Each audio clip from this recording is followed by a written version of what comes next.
¿Qué tal? ¿Cómo están, amigos y amigas de esta comunidad? En los 10 minutos de análisis platicábamos precisamente de esta acusación totalmente falaz, sin sustento, por parte de la secretaria de Seguridad de los Estados Unidos, Kristi Noem, quien frente a Donald Trump, pues acusó a la presidenta Claudia Sheinbaum de estar arengando protestas violentas en California. Es una forma de operar muy común entre los trumpistas. Lo que Trump no quiere decir, pues le encarga a alguien más que aparezca y lo diga. Y además es normal entre los trumpistas que digan mentiras. No son gente seria, son gente peligrosa, son gente irresponsable, son gente racista, son gente clasista, son gente que como bien decía Ariel Rodríguez Curi, que espero hayan visto esta entrevista en el canal Alterno, encabezan una contrarrevolución a favor de los blancos ricos y por lo tanto están dispuestos a hacer y decir lo que sea necesario con tal de crear los escenarios narrativos, los escenarios políticos que justifiquen cada uno de sus actos, incluyendo por supuesto la desestabilización en nuestro país de diferente manera. Para ello tienen un manual bastante claro, bastante expedito, bastante amplio, que no se limita únicamente a la entrada de Fuerzas Armadas a nuestro territorio. Uno de ellos es dar una impresión de caos, de desestabilidad, para que los inversionistas se vayan de México y se vayan hacia los Estados Unidos, porque usted sabe que Estados Unidos no sabe competir. Estados Unidos no es un país, no es un gobierno que tengan la capacidad para competir. Ellos regularmente colocan todas las piezas a su favor, colocan todos los escenarios que les den ventaja y a partir de ahí ya comienzan a ganar. ¿No? Habrá gente que me diga, oye, en el ámbito deportivo es algo similar. ¿No? Saqueas países, empobreces países, explotas países, los dejas completamente fuera de cualquier posibilidad de superación y tú tienes todos los recursos para superarte en varios puntos, por lo tanto, la competencia es desleal lo que has hecho. El mejor ejemplo de ello, pues es precisamente el caso de Japón, ¿no? Me parece que Japón fue un caso emblemático en ese sentido, cuando Japón en la década de los 80s, 90s, si no mal recuerdo, comenzaba a crecer, comenzaba a convertirse en una potencia económica para rivalizar con Estados Unidos lo reventó, por muy aliado que fuera. Lo llevó a una situación en donde Japón literal tuvo que acatar cada una de las disposiciones, tuvo que abrir su mercado en condiciones totalmente irregulares, adversas, para que Estados Unidos pudiera en un momento dado limitarlo como tal, pero no en una competencia sana. Bueno, lo mismo pasa en el caso con México.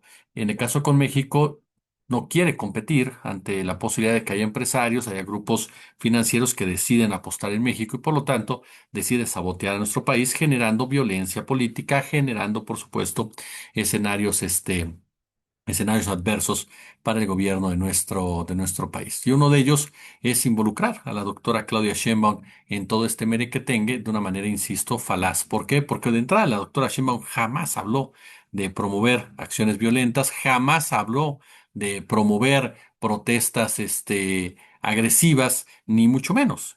Dijo abiertamente que no estaba a favor de las redadas, lo cual tiene todo el derecho de decir y que su propio puesto la hace responsable de expresarse de esa manera. Y dos, la declaración que algunos políticos, y ese es mi punto, ese va a ser mi tema, que unos políticos mexicanos, medios mexicanos, están poniendo como ejemplo, pues eso no tiene nada que ver con el caso de las protestas en Los Ángeles.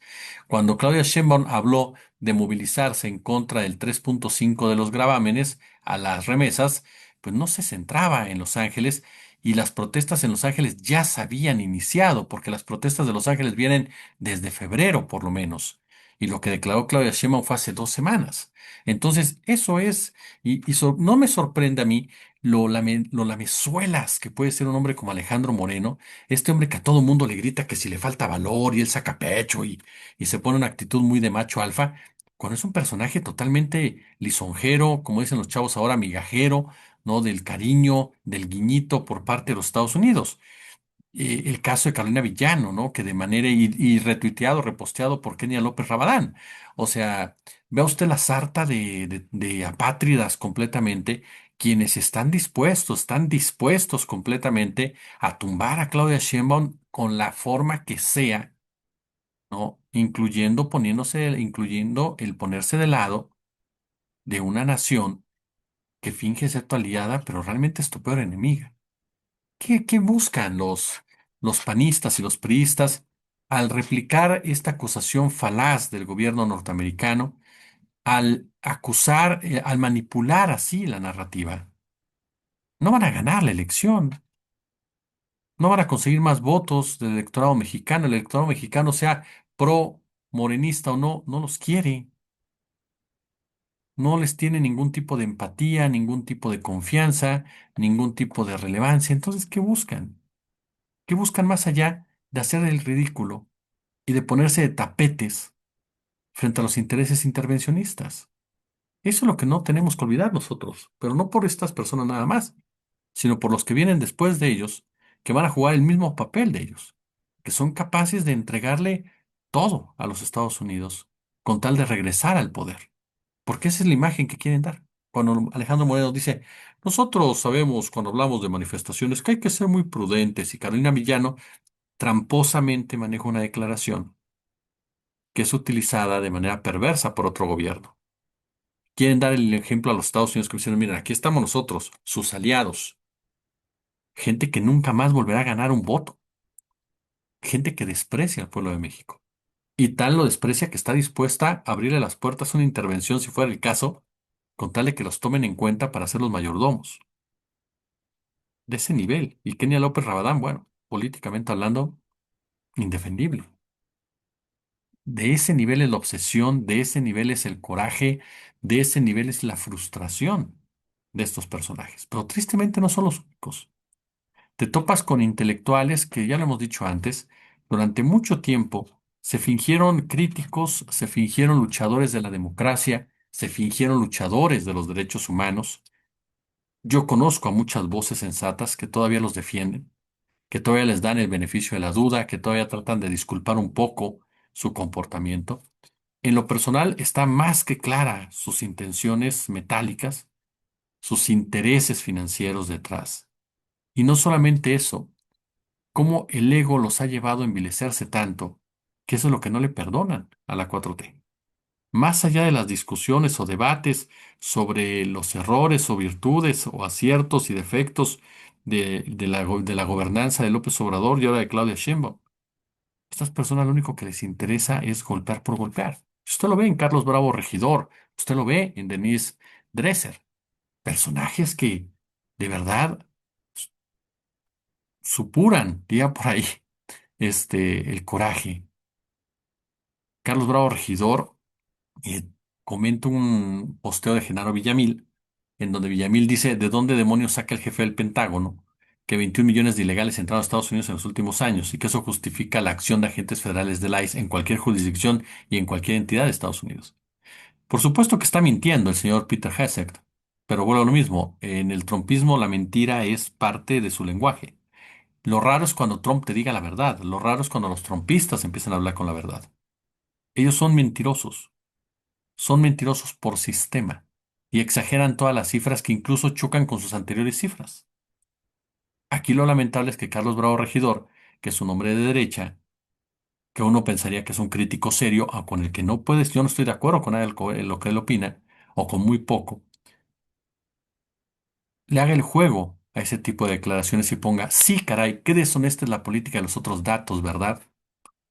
Si tanto le molestaba a Carlos Bravo Regidor la popularidad de Andrés Manuel y la credibilidad de Andrés Manuel, pues tendría Carlos Bravo Regidor, como otros analistas, que enfocarse en prepararse mejor, en escuchar a la gente, en dejar de ver el mundo desde una óptica solamente oligárquica, empezar a entender a esa audiencia a la que se refieren constantemente y que va más allá de las personas con las cuales pueden comer o cenar en Polanco.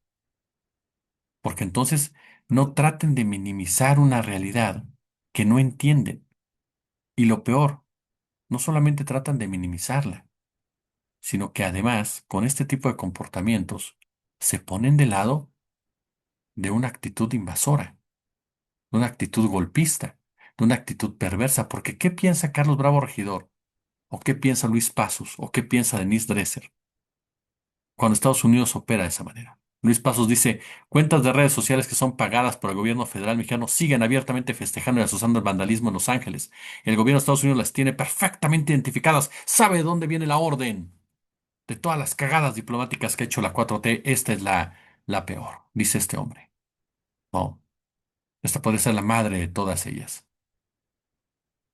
De entrada, este señor es un ignorante en cuanto a lo que pasa con la comunidad chicana en Estados Unidos, particularmente en Los Ángeles. Un ignorante al creer o pensar que uno desde acá, cada uno de las cuentas que pertenecen a la red AMLO, que es a la que él se refiere, pueden influir de tal manera en el comportamiento de un grupo de manifestantes. Dos, se engaña solo de manera muy perversa cuando no acepta o no quiere ver que quienes empezaron a incrementar la violencia en las protestas fueron los elementos del gobierno de Trump.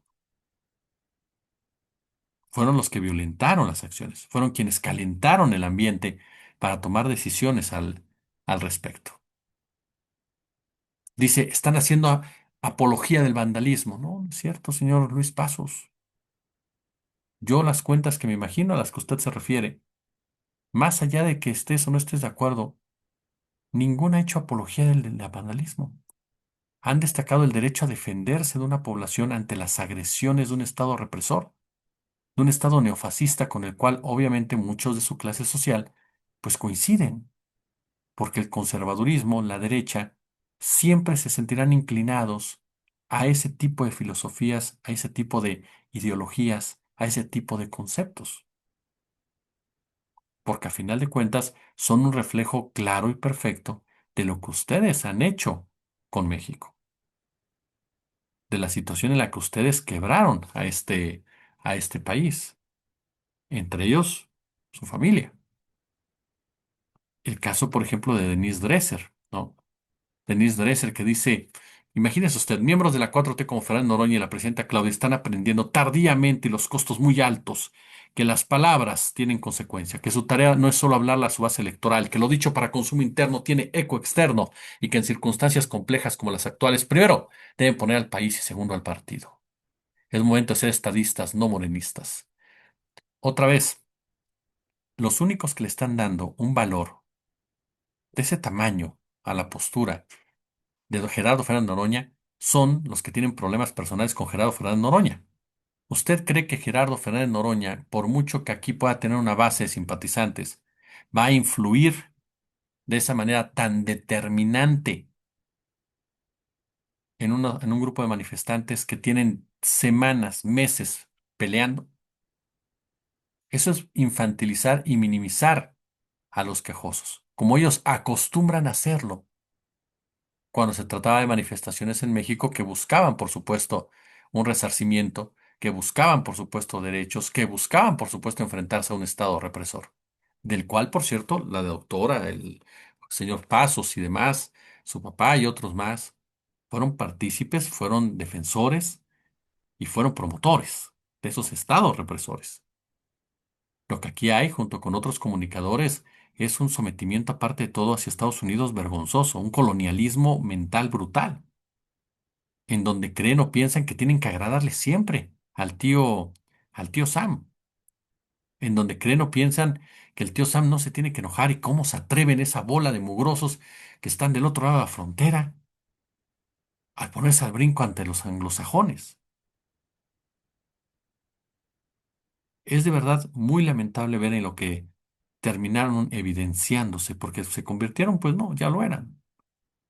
Pero ¿hasta dónde llegan con ese afán precisamente de cobrar facturas? ¿Hasta dónde llegan con ese afán de tomar revanchas?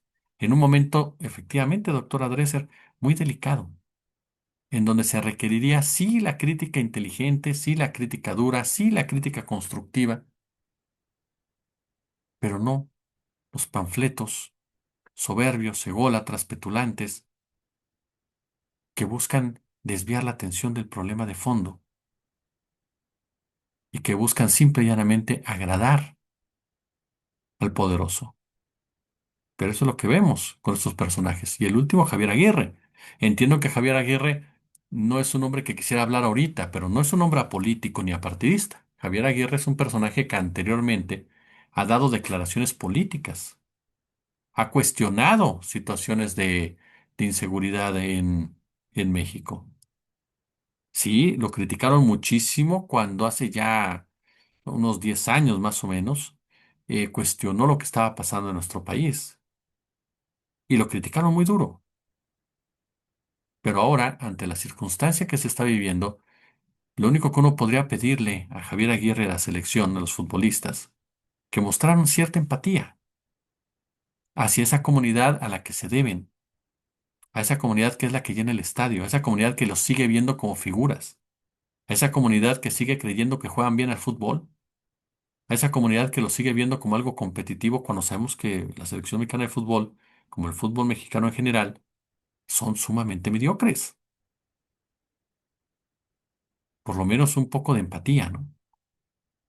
Nadie se trata de que golpees a un gobierno extranjero, a un gobierno de Estados Unidos, por las consecuencias que te puede traer en tu visado y demás, ¿no? Porque a lo mejor la federación te dieron la orden que no lo hicieras, que es muy probable, porque los empresarios del fútbol mexicano son pro yanquis hasta la pared de enfrente. Vea usted cómo se entregan sin ningún tipo de reparo a los intereses de la MLS y quieren ser como la MLS y están tronando el fútbol mexicano. Y puedo entenderlo, pero aún así me parece que la forma en cómo lo aborda Javier Aguirre es muy desafortunada, muy, muy desafortunada. En realidad Javier Aguirre pudo haberlo manejado de otra manera. Pudo haber sido, insisto, empático, sin grandes pronunciamientos. Y vuelvo a lo que les dije, ¿dónde están esos artistas, directores, deportistas que usufructúan a la comunidad mexicoamericana, que usufructúan a la comunidad hispana, que usufructúan a la comunidad migrante y hoy no tienen ningún momento para subir un video y darles algún tipo de respaldo o apoyo? ¿Dónde está Eugenio Derbez? ¿Dónde está Gael García Bernal? ¿Dónde están los tres directores, los famosos tres alegres amigos? ¿Dónde están todos esos personajes que siempre se llenan la boca de gritar ¡Viva México! ¿Dónde están, por supuesto, esos activistas que aquí vinieron a hacer un despapalle con el tema del Tren Maya y otros? Y finalmente, reconocer a los que sí lo han hecho. Pepe Aguilar lo ha hecho ya. Bueno, Diego Boneta salió a hacerlo. Imagínense. Y otros simplemente atemorizados ante el señor Trump. Mientras que actores norteamericanos como Robert De Niro, como el señor Michael Douglas, como Richard Gere, le han ofrecido disculpas al mundo por el tipo de personaje que encabeza su país. Hay algo que se llama dignidad y que estas personas no tienen. Pulgares arriba, como siempre, déjenme su comentario, su punto de vista, ya lo sabe. Como siempre, un gusto, como siempre, un verdadero, pero verdadero placer. Gracias.